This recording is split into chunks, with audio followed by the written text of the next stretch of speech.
Now at 6, the Neosho community lays to rest a beloved member and former police chief. Plus, Missouri releases a statewide study on the impacts of veteran suicide.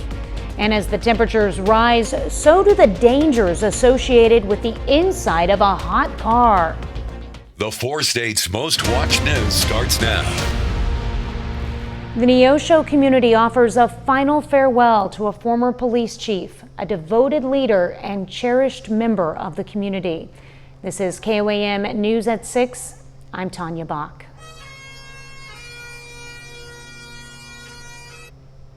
Family and community members, along with area law enforcement, gathered at the Calvary Baptist Church today in Neosho to honor former police chief Jason Baird.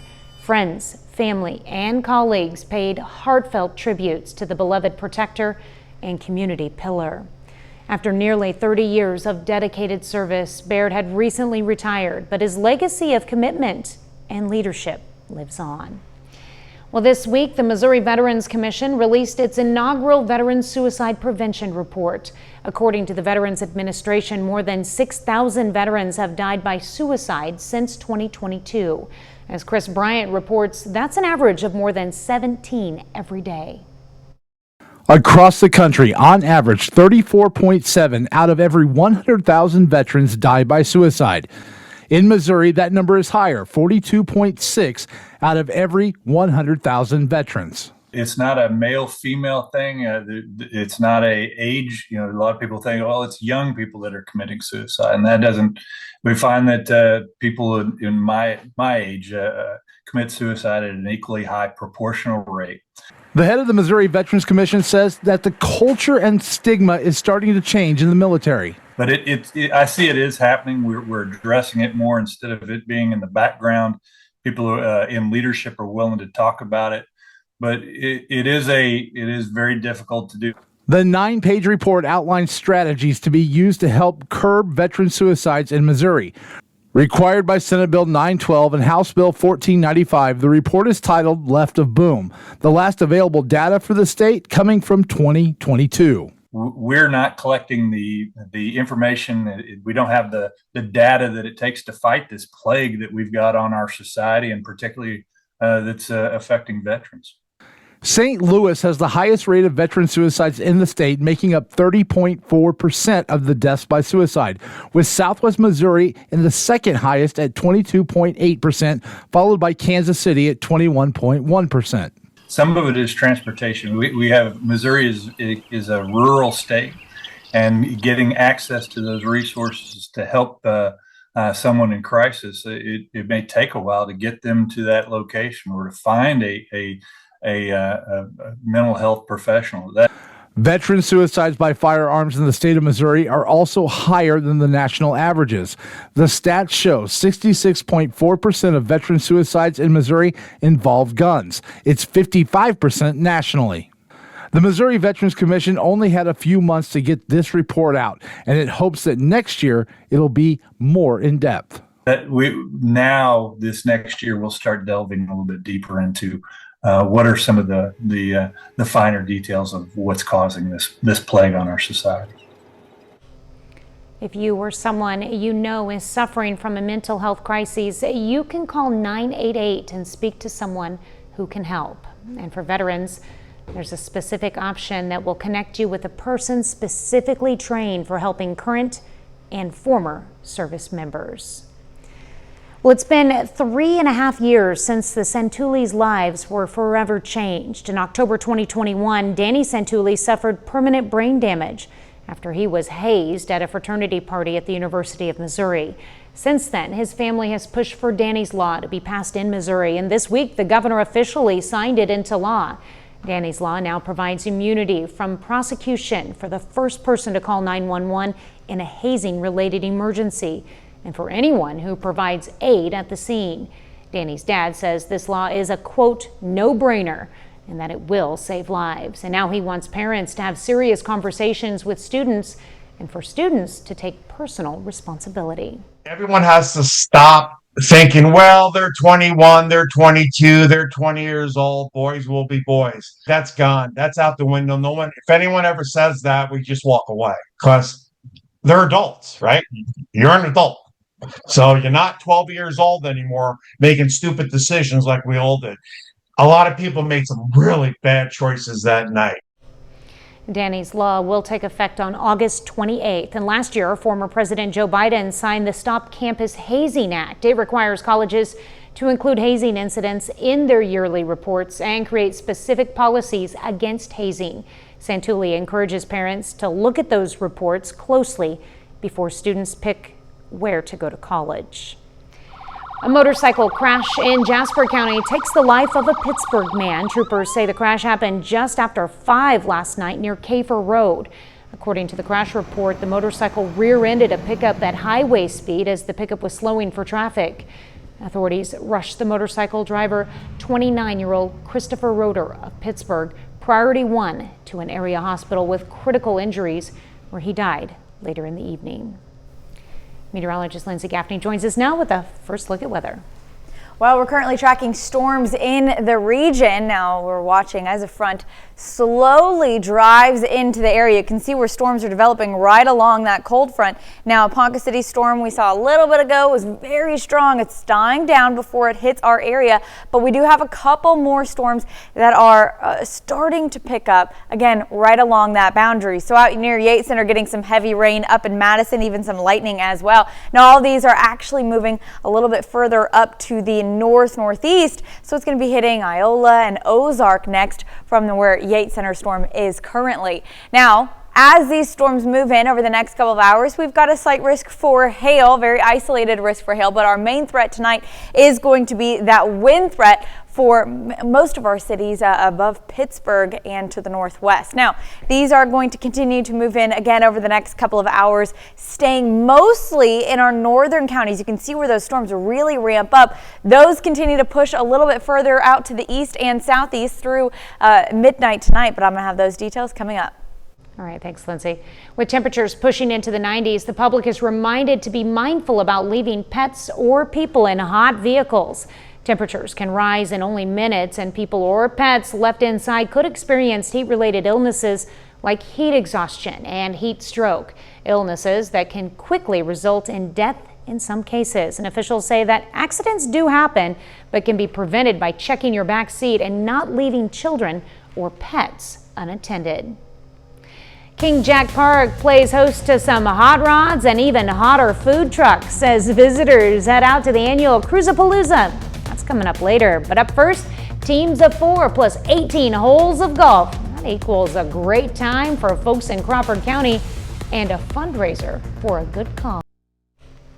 The Crawford County Chamber of Commerce hosts a golf scramble to raise money for leadership programs. Ty Perks has the story. A golf ball drop in 18 holes of golf for a good cause. We wanted young people to understand leadership is not a once-a-year thing.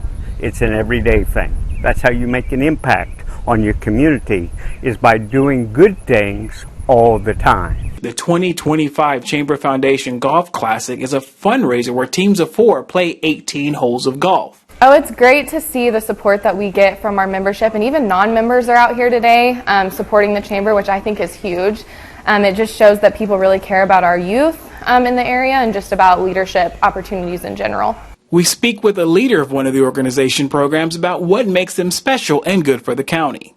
And we teach students things like teamwork, communication skills, conflict resolution, diversity and strength in recognizing the differences of others, leading by example, and servant leadership. And we teach these concepts with hands-on activities. Cheers for getting it in the hole, and cheers for the area youth. And we're making a difference in our community because they're treating people with respect, they're doing the right thing, they're helping out, they're volunteering in the community, but it started when they were 12 years of age. A good time for a good cause. Ty Parks, KOAM News. That event took place today at Pittsburgh's Crestwood Country Club. A little later, big news coming from the Outlaws game this evening as Fort Scott announces the name of their Mid-America League baseball team. And we're tracking storms as we head into the weekend. I'll have this. Well, we are tracking some storms moving into the area over the next couple of hours, but let's take a look at 7th and Rangeline. We've got clear skies right now. Some upper level clouds there far in the distance. This is a pretty nice afternoon though overall. Now, we do have a marginal risk for severe weather, so we're really not expecting a big threat, not insane amount of storms, but we could still get a couple of isolated storms. You can see where that elevated risk is up in parts of northeastern Missouri. But again, we are just in that marginal risk, not Joplin, but Pittsburgh and northwest. Now, that starts about 7 p.m. We already are getting a couple storms in the area right now, but those aren't severe just yet. And it does continue until about 2 a.m. And then we switch over to tomorrow's severe threat. And again, we're really only expecting some strong winds with this system. So as we continue, we've got our cold front right there. You can see where the winds are. Northerly winds behind that front, southerly winds ahead of it. Pretty strong southerly winds, gusts 20-25 miles per hour. Storms all the way up north of Kansas City, but we've already got a few that are popping up in our area. So there's the cold front driving some of these storms. Now, currently, again, haven't seen a big threat. You can see that's a bit of a stronger storm up there north of Burlington.